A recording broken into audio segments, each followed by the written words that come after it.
जब मेरे घर बालक का जन्म हुआ और आपने 20,000 पहुंचाए तो मैंने समझा कि अपनी किस्मत बालक खुद लेके आया है। बोलो राधे राधे।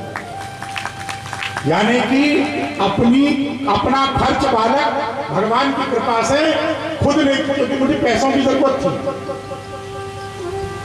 मेरे पास पैसे नहीं थे और आपने मुझे दुगना पैसा दे दिया।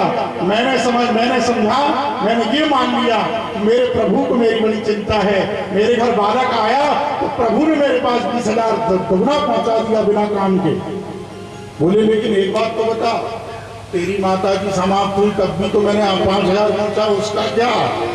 बोले उसमें मैंने ये सोचा कि मेरी माता जी समाप्त हुई है, कोई जन्म का पुराना कर्जा होगा तो सेठ ने अपने आप रख लिया। सेठ जी, मैं जो कुछ भी होता है अपने भगवान की इच्छा समझकर संतुष्ट रहता हूं, इसलिए मुझे टेंशन नहीं रहती। भले ही नौकर हूं लेकिन मैं किसी का गुलाम नहीं हूं, अंदर से मैं अपने प्रभु का गुलाम हूं। इसलिए मेरे प्रभु ने जब आवश्यकता थी तब मुझे दुगना दिया, तो मैं उस प्रभु को शिकायत नहीं कर सकता कि जब मेरी मां मरी तब मुझे 5 क्यों दिया। मैंने ये समझ लिया कि मेरे प्रभु जो कुछ करते हैं अच्छा करते हैं, मेरी मां का पुराना कोई कर्ज होगा, इसलिए भगवान ने 15,000 काट दिया। इतना सुलझो जीवन में इतना सुलझो कि तुम्हारी सुलझन को देख के लोग उलझ जाए। इतना सुलझ जाए कि लोग तुम्हें देखकर उलझ जाते। कई लोग हमको देखकर उलझ जाते। कई आलोचक सबके हैं इस दुनिया में, राम जी के आलोचक हैं, हम तो कथावाचक, हमारी क्या होगा। कई लोग बोलते होंगे आपके पास तो बहुत पैसा होगा, ये वो दुनिया का धन उपाय। हमने कभी नहीं बोला कि हमारे पास पैसा नहीं है। हम तो उल्टा ही और बोलते हैं, हमको देख देख माया मिले तो आप लोग सही में समझ लेना, नहीं तो पता चले आखिर दिन हम यहाँ से जाए कोई परासिया की रोड में रोक ले। बोलिए राधे राधे। और क्या गुरु जी आपने तो बोला था आपको माया मिली है। हम माया के दास नहीं, अपन तो मायापति के दास हैं। माया से क्या लेना नहीं।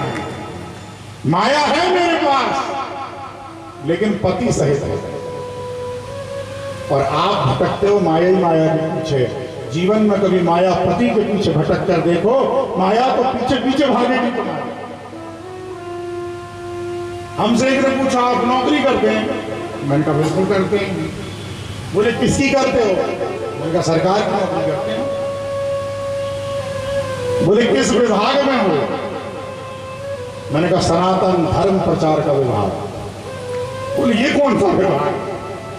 मैंने कहा ये परमात्मा का बनाया हुआ विभाग। बोले फिर केंद्र सरकार है या राज्य सरकार है? हमने उनसे कहा लोक सरकार की नौकरी करते हैं। हम मुलाजिम हैं लोक सरकार की, जो समस्त संसार को बनाता है। और मुझे नहीं लगता कि हमसे बड़ी किसी की नौकरी है। बोलो राधे राधे। आप जैसे हजारों लाखों श्रोता हम लोगों को श्रवण करते हैं। हम आप जैसे हजारों श्रोताओं को भगवान का मार्ग प्रदर्शित करा के आपके अंदर सनातन की भगवान की भक्ति की ज्योत को जलाते हैं। इससे बड़ी नौकरी संसार में क्या होगी। और तनख्वाह मिलती है भाई, यहां है तनख्वाह तो मिलेगी। आपकी तनख्वाह में फर्क इतना है कि अकाउंट में आती है और हमारी तनख्वाह में फर्क इतना है कि अमाउंट में आती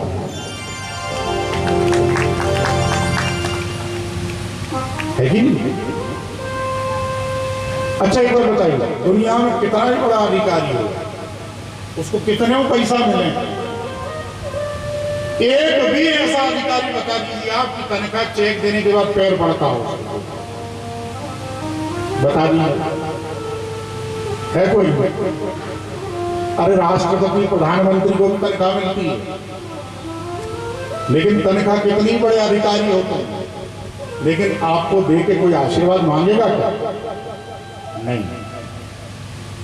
पर आप जो भी देते हैं, भले ही वो आप हमको एक सिक्का दें सम्मान के स्वरूप में, सिक्का नहीं फूल दें, कुछ भी दें, तो आप ये आशा रखते हैं हमसे कि प्रणाम करने से हमें आशीर्वाद जरूर मिलेगा।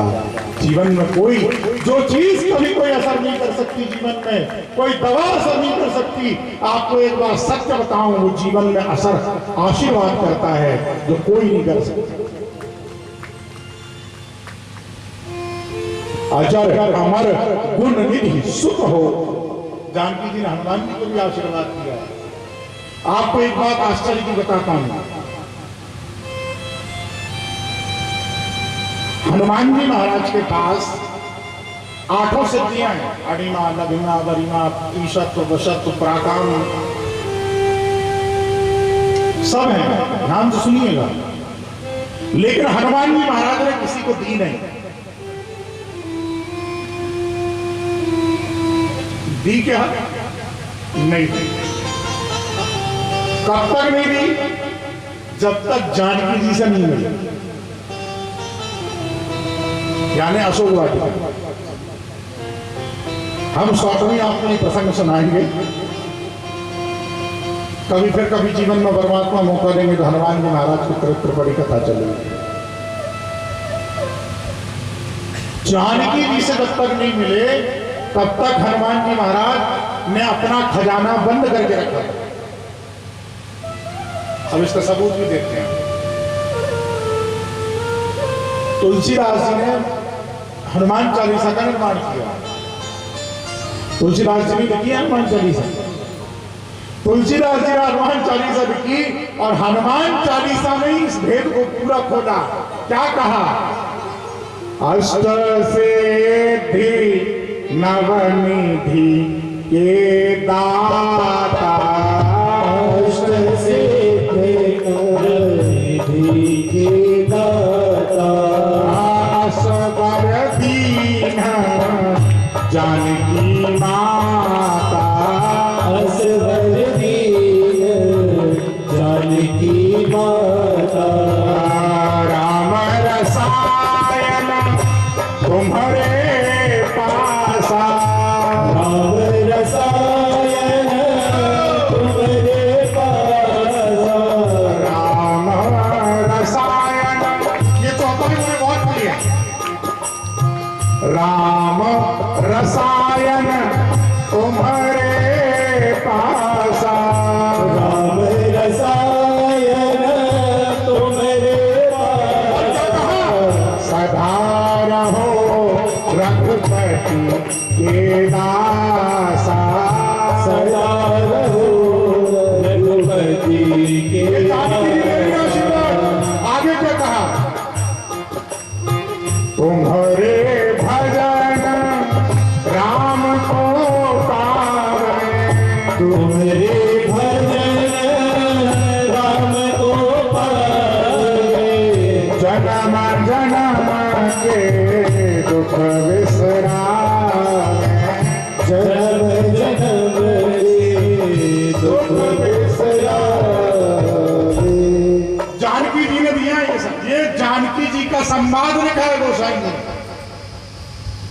जानकी जी क्या कह रही हैं? ध्यान, हम हनुमान चालीसा तो पढ़ते हैं लेकिन कभी देखते नहीं। पता है दोनों में अंतर है, पढ़ने में और अवलोकन करने में। ध्यान से सुनिएगा क्या कह रही है जानकी जी। अष्ट सिद्धि नवनिधि के दाता। अरे हनुमान जी, तुम अष्ट सिद्धि 9 निधियों को देने वाले हो। दाता शब्द क्या लगा? दाता। फिर अब हनुमान जी, आप जानकी जी का मतलब यह है कि हनुमान जी जो भी तुम्हारी शरण में आए उसको क्या करना? उन्हें अष्ट सिद्धि नवनिधि दे देना। कहा ना आगे, असबर दीन जानकी, अस यानी ये, बर जानकी माता ने दिया कि तुम अष्ट सिद्धि नवनिधि को देना शुरू कर दो। और देखो भेद क्या होगा। आपको एक बात सत्य बताता हूं 100% और बिल्कुल छाती ठोंक के, हनुमान जी महाराज का छोटा भाई होने की औकात से, कि राम जी के पास जाओगे ना, राम जी आपको कभी नहीं मिलेंगे, गारंटी व्यास जी। कितने राम जी को घिस लो नहीं मिलेंगे, क्योंकि जानकी जी कह रही हैं कि राम का रसायन राम के पास नहीं है, राम रसायन तुम्हारे पास है। इशारा कर रही ना हनुमान जी को कि तुम्हारे पास है। अब लोग मूर्ख हैं कि हनुमान राम जी को प्राप्त करने के लिए राम जी के पास जाते हैं, जबकि जानकी जी कह रही मेरे पास नहीं भाजा। और क्लियर कह दिया राम दुआरे तुम रखवारे। अब किसी के बाप की औकात है कि हनुमान जी को प्रणाम नहीं करके राम जी तक पहुंच जाएगा। राम दुआरे तुम रखवारे और होतन आज्ञा बिन पैसारे। क्या क्या वर्णन करूं। हनुमान चालीसा के ऊपर एक बार हमारा प्रवचन था, शायद बनारस की ही बात है। महाराज जी के साथ गए थे हम लोग, हमारे गुरु जी थे पुराने बापट जी महाराज, जब हम काशी में पढ़ते थे। हनुमान चालीसा पर प्रवचन कहा तो हमारे गुरुदेव ने 45 दिन तक प्रवचन दिया था, सिर्फ हनुमान चालीसा का। कितने दिन तक? 45 दिन तक। और उसी सम्मेलन में शायद 15 या 18 दिन तक भाषण भी दिया। जब हम मात्र 13, 14, 15 साल के थे तब 18 दिन तक हनुमान चालीसा का प्रवचन चला था। ये तो 7 ही दिन है। एक एक चौपाई कई कई महीनों चलती है मानस की। एक बार हमारे गुरुदेव के साथ गए हम जयपुर, बहुत बड़ा मानस सम्मेलन होता। तो भरत सरस को राम स्नेही जब जब राम राम जब जेही, इसी चौपाई पर 9-10 दिन तक प्रवचन चला। इसलिए मानस और हनुमान जी महाराज दोनों ऐसे विषय हैं, जितना घोटोगे, जितना खोदोगे, जितना खोदोगे उतना ही रस मिलेगा। अनंत जन्म बीत जाएंगे पर मानस की एक चौपाई का सही अर्थ जीवन में नहीं लगा पाओगे। मेरा मात्र तात्पर्य आपसे कहने का यह है कि परमात्मा ने जो कुछ दिया है उसका धन्यवाद करो। लेकिन हम धन्यवाद तो नहीं करते, हाउ हाउ के पीछे पड़े हैं। साइकिल आ गई, मोटरसाइकिल की इच्छा होने लगी, बाइक आ गई, 4 व्हीलर की इच्छा होने लगी, 4 व्हीलर आ गई तो उससे अच्छी मॉडल की इच्छा होने लगी। औषध वद विषयान सेवयेतः, औषधि जैसे दवाई खाते हैं हम, ऐसे ही हमें सुख सुविधाओं का सेवन करना चाहिए। लेकिन हम भोजन वद विषयान सेवयेतः, हम भोजन खाने जैसा विषयों का सेवन करते हैं। यही बात तो युधिष्ठिर जी ने कही कि भगवती रेवा में ऐसा कौन सा गुण था मार्कंडेय जी से कि उन्हें इतनी महत्ता प्राप्त हुई सारी नदियों में। मार्कंडेय भगवान कहते हैं युधिष्ठिर,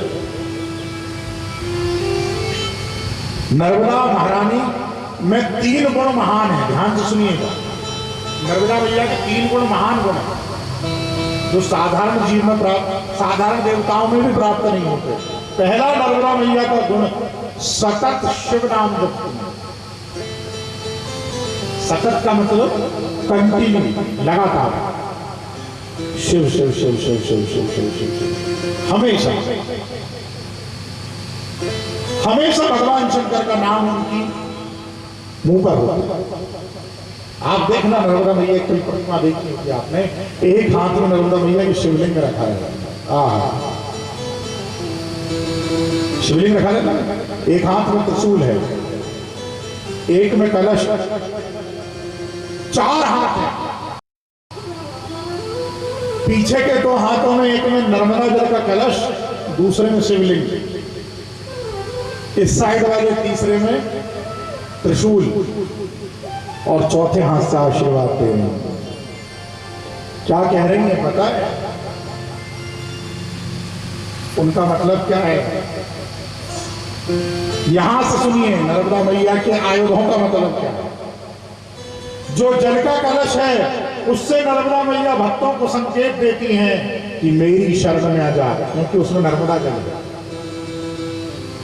कलश भरा हुआ है, शुभ का प्रतीक है। नर्मदा मैया उस कलश से आपको इशारा कर रही हैं कि तू मेरी शरण में आ जा। किसी ने नर्मदा मैया से पूछा तेरी शरण में आने के बाद होगा क्या? बोले मेरे साथ पे आ जा, मेरी शरण में आएगा तो तुझे शिव मिलेगा। यानी मेरी शरण में आ, तुझे शिव मिलेगा। बोले शिव मिलेगा तो उससे क्या होगा? अब त्रिशूल वाले हाथ पे जाइए। नर्मदा मैया कहती हैं तेरे जीवन में जो त्रिशूल समान कष्ट हैं वो समाप्त हो जाएंगे। और फिर नर्मदा मैया इशारा कर रही हैं क्या? मेरी शरण में आ, तुझे शिव मिलेगा। शिव मिलेगा तो तेरे शूल समान कष्ट नष्ट हो जाएंगे, और जब कष्ट तेरे नष्ट हो जाएंगे तब मेरा आशीर्वाद तुझे प्राप्त होगा। तब महारानी नर्मदा कहती है मैं तुझे प्राप्त हो जाऊंगी और तेरा कल्याण होगा। सतत शिव नाम जपती पहला गुण नर्मदा मैया। भगवान का नाम जिस दिन लो। मैं तो आपसे कहता हूं, आपको यदि आप वॉशरूम में भी हैं तो मैं आपसे बोलता हूं आप भगवान का नाम ले सकते हैं, कहीं नहीं आपको कोई वो नहीं। एक जगह हमसे प्रश्न किया गया गुरुजी सूतक में किसी के यहां कोई समाप्त हो जाए या जन्म हो जाए तो सूतक में क्या हम संकीर्तन कर सकते हैं? मैंने उससे कहा कर सकते हैं। तो उसने हमको ज्ञान क्या दिया? गुरुजी अशुद्धि है। क्या कहा? गुरुजी अशुद्धि है, सूतक लगी है, उसका नाम कैसे जपेंगे भगवान का? मैंने क्या बोला? बस तुम्हारी बुद्धि खत्म हो गई। बोले क्यों? मैंने कहा मूर्ख इंसान, भगवान का नाम किसी अशुद्धि में अशुद्ध नहीं होता, अपितु भगवान का नाम जिस अशुद्धि में लिया जाए वो अशुद्धि शुद्ध हो जाएगा। सूतक समाप्त हो जाती है भगवान के नाम से। इसलिए और याद रखना, आपको एक बात बहुत आश्चर्य की बताऊंगा, ये जमाना की भाई क्या है कुछ समझ में नहीं आता।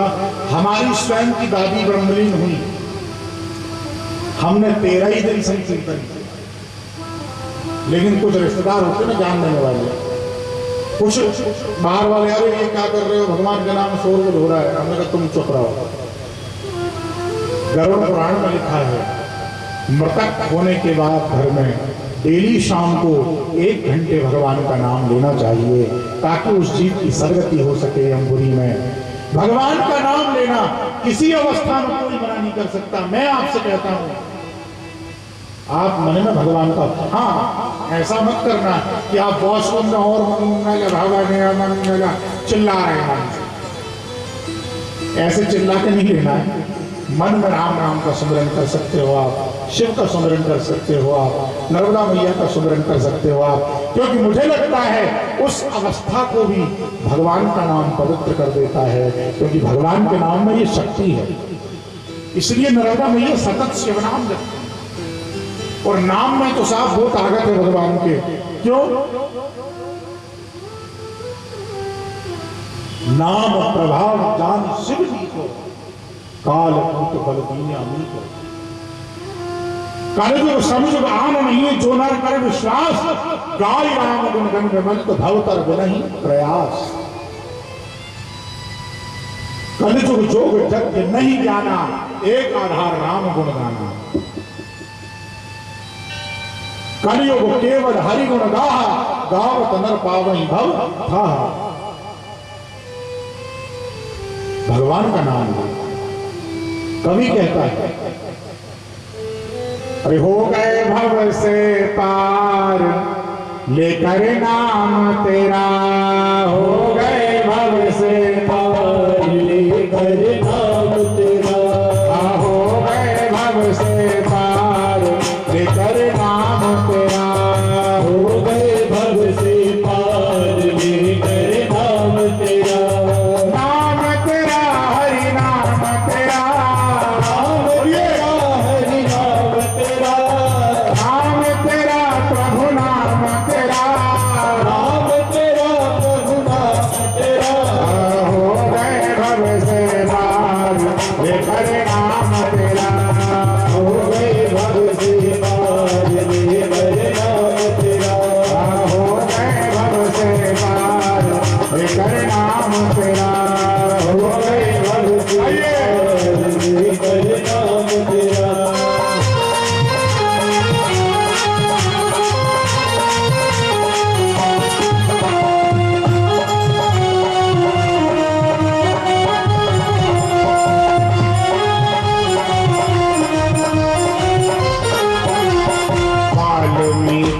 अति दीनहीन था। वाल्मीकि अति दीनहीन था। वाल्मीकि अति दीनहीन था। वाल्मीकि अति दीनहीन था। बुरे कर्म में सदा लीन था। बुरे कर्म में सदा लीन था। बुरे कर्म में सदा लीन था। बुरे कर्म में सदा लीन था। कई रामायण तैयार लेकर नाम तेरा रवि रामायण तैयार लेकर नाम तेरा। हो गए भव से पार लेकर नाम तेरा। हो गए भव से पार लेकर नाम तेरा।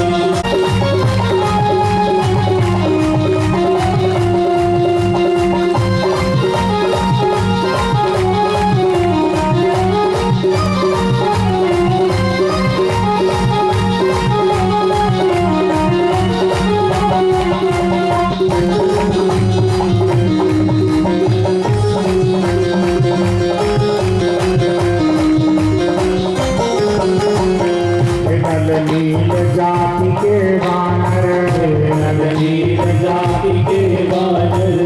नल नील जाति के वानर। नल नील जाति के वानर। राम नाम लिख दिया शिला पर। राम नाम लिख दिया शिला पर। राम नाम लिख दिया शिला पर। राम नाम लिख दिया शिला पर। हो गई सेना पार लेकर नाम तेरा। हो गई सेना पार लेकर नाम तेरा। हो गए भव से पार लेकर नाम तेरा। हो गए भव से पार लेकर नाम तेरा।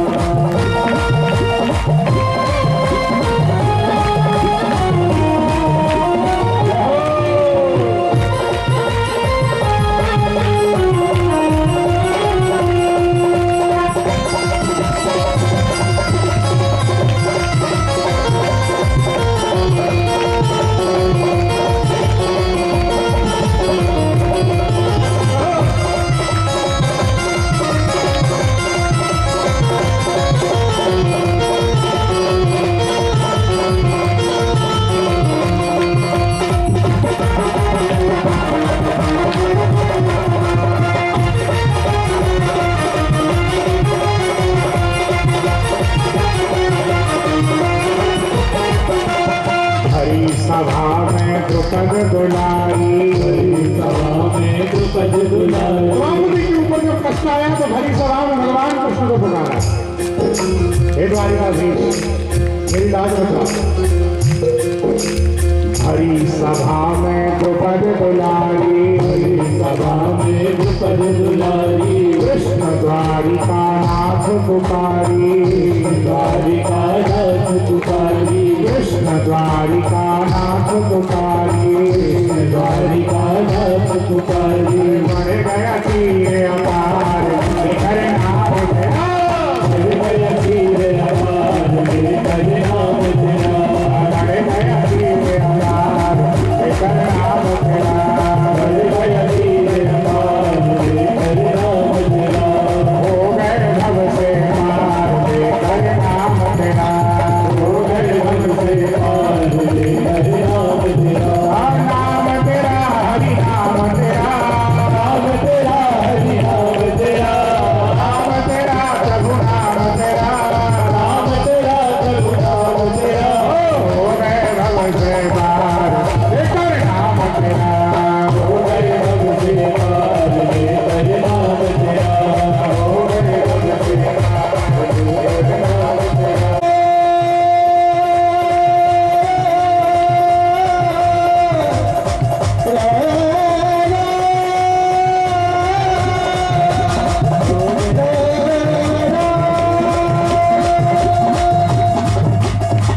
बोल नरवरा महारानी की जय हो। जय बोलते नाम बोल रहे हैं आप। भोजन करके ना आएगा। 4 बजे की कथा रखी है आपके आराम को। फिर आप भोजन करके नहीं आएगा। ऐसा हो सके उमरेठ क्षेत्र के लोगों के गले में प्रॉब्लम हो। कुछ क्षेत्र में ऐसा होता ही है। ऐसा ऐसा तो नहीं है कहीं आपके क्षेत्र में गले की कोई प्रॉब्लम रहती हो? नहीं रहती? भैया आप नहीं बोलना, अब इनको चेक करते हैं इनका गला कितना तेज है ना? हर हर महादेव। अभी बाप का नाम लिया, बेटी का ले लिया, हर हर। इधर से अपन पंगा तुम थोड़ी यहाँ भैया, एक बार जोर तो बोल दो। नहीं बोलोगे ना तो एक बात समझ लीजिए, व्यास गादी से बोल रहे हैं, व्यास गादी से कहीं भी बात सही होती है, 5 फन को नाक दिखाएगो और पलंग में लपट जाएगो, सोने नहीं देगो दादी को। अब मत बोलिए हर हर, बहुत डरते हो। नर्मदा महारानी के 3 सबसे मुख्य गुणों में से एक गुण है नाम जप। वो सतत शिव को ध्यान करते हैं। दूसरा गुण, नर्मदा मैया अपनी धारा में सतत बहती हैं, उनको किसी से कोई लेना देना नहीं।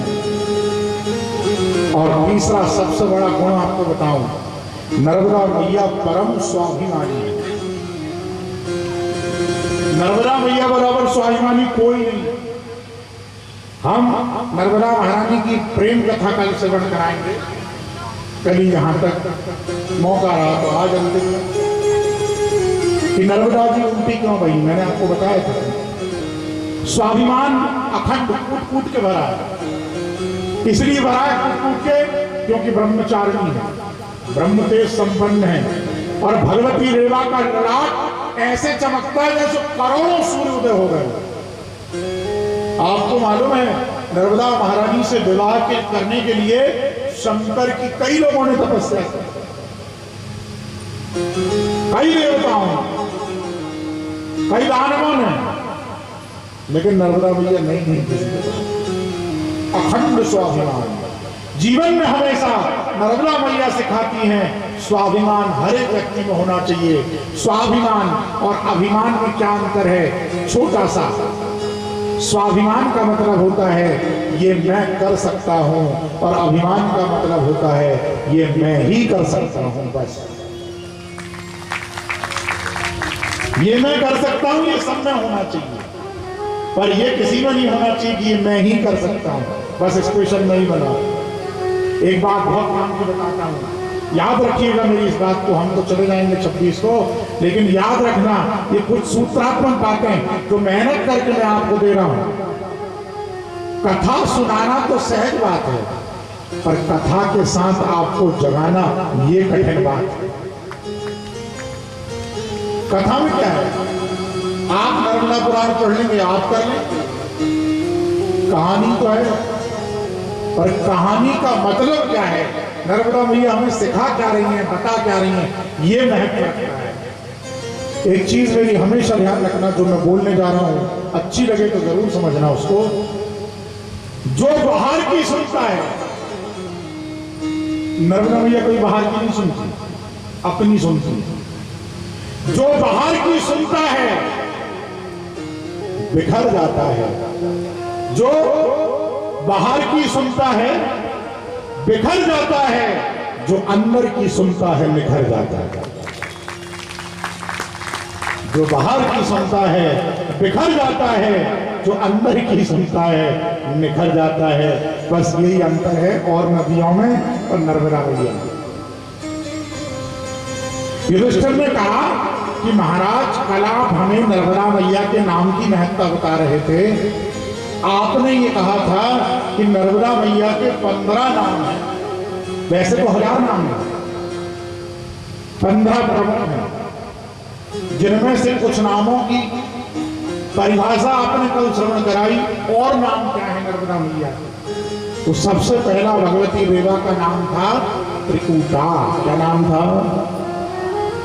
त्रिकूटा इसलिए नाम पड़ा क्योंकि भगवती रेवा जब शिवलोक से चली हैं तो सबसे पहले त्रिकूट पर्वत को अपने वेग से भेदन किया, इसलिए त्रिकूट की पुत्री कहलाई। इसलिए नर्मदा महारानी का एक नाम त्रिकूटा। दूसरा नाम नर्मदा मैया का था दक्षिण गंगा। ब्रह्मांड के दक्षिण में नर्मदा प्रकट हुई, इसलिए नर्मदा मैया को दक्षिण कहने लगे और पापों को ध्वंस करने के लिए नर्मदा मैया का नाम गंगा हुआ। दोनों जब मिली तो नर्मदा मैया दक्षिण गंगा कहलाई। बोले नर्मदा मैया की जय, दक्षिण गंगा महारानी की जय। भगवान शिव ने कहा था, नर्मदा मैया जब आ रही थी, मार्कंडेय महाराज कह रहे हैं कि अत्यंत वेग से मत जाइयो। अत्यंत वेग यानी प्रेशर से जाओगी तो पाताल में पहुंच जाओगी। जीव का कल्याण कहां से होगा, तुम्हें मृत्युलोक में जाना। तब नर्मदा मैया ने महादेव का अनुग्रह स्वीकार किया और महान बनी महादेव की नजरों में। इसलिए भगवान शंकर ने उनका तीसरा नाम रखा महती। क्या नाम था? महती। बोल महती महारानी की जय। चौथा नाम नर्मदा मैया का है सोन। जिस समय महादेव त्रिशूल को लेकर पर्वत पर विराजमान हुए और एकदम से महादेव वेग में अपनी आसन से उस त्रिशूल को पकड़कर खड़े हुए, उससे कुछ बिंदु गिरकर पसीने के महादेव के और नर्मदा मैया में सम्मिलित हुए। इसलिए नर्मदा मैया को सोन कहा जाता है। बोले सोन महारानी की जय।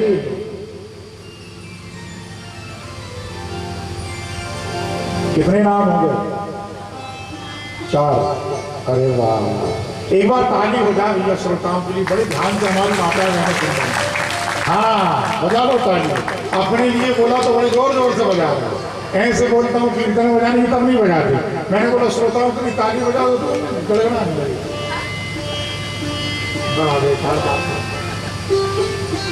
4 नाम सोन, त्रिकूटा, दक्षिण गंगा, महती और सोन।